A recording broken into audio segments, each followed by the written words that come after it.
পক্ষী ডাকে।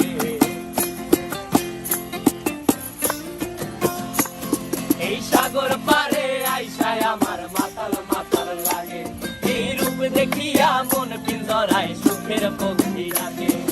পারতাম যদি থাইকা যাইতে এই সাগরের পারে, ঝিনুক মালা গাইথা কাটাই দিতাম জীবনটারে।